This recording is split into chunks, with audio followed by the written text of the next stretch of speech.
What are the practices of the Diamond Approach? The main practice, what we call, is an open-ended inquiry, which starts so similar to Socratic inquiry in the sense asking a question because you don't really know the answer and you acknowledge one's ignorance, one's not knowing, which becomes an openness to things to emerge, and we inquire in such a way that includes true nature and its qualities, right? But inquire in all of our experience, whatever it is. And it is inquiry similar to what many people call inquiry, like psychological inquiry, scientific inquiry, but it has a very specific things that are different because the inquiry is in form and expresses the qualities or dimension of true nature. And this inquiry is a unique thing. I don't think there's any other place where they do it that way. Many people, when they talk about spiritual practice, they talk about meditation, about chanting, about praying. You see, even contemplating whatever, the inquiry we have is like applying the scientific method to spirituality, combining the two, like really scientific, like experimentation, repeatable experimental setups, and inquiring into them, see what the result that arise from it, you see. So that's one reason we think our work is very Western in character, because the inquiry is a very Western kind of thing, in the sense that the West, for 1,000 years has been very interested to find out what is the truth. The truth is not something you know and then you prove. The truth is always developing, always emerging. We're always discovering it. There's always new things that are arising.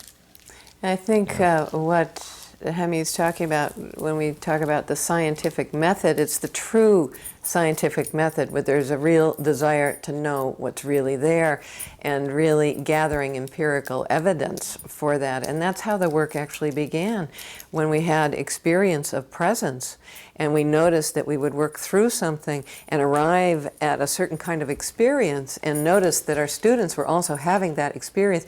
That's what we mean by the scientific evidence for it, not just scrutinizing it, keeping detailed notes.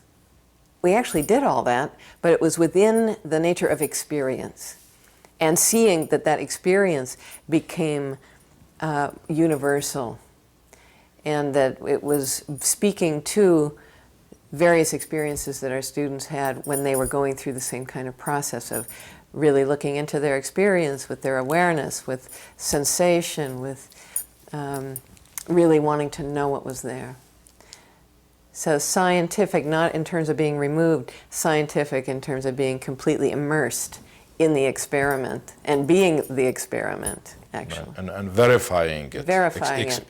Experientially, right. Not through thought and logic. Yeah, so that's the empirical evidence, although there is a logic to it, and we do use our mind, and I think that's also something that's difficult for people to understand, is the use of mind in spirituality. That mind has a place, like all of the other capacities that we have, that our minds are capable of discriminating and really becoming very finely tuned discriminating faculties, and that in concert with the heart and its capacity to feel, and the body in its sensation, all of those can become more and more refined to where we see that the origin of all of that is true nature itself, functioning through us as mind, as heart, as body, and groundedness.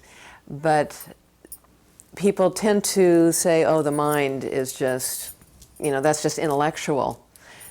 The mind in concert with the heart, that dance is the precision, and the capacity for precision and the love for the truth is what takes that precision deeper and deeper and deeper. So it means using all of ourselves to open up. And the heart only, working by itself, does not allow you to actually know and see and have the view of true nature. The mind only, working in itself, can't know true nature. Can't feel it, can't love it. You have to love it and want to know it for it to open up. And that's what our path is. What ignites it is the love for the truth and the desire to know it.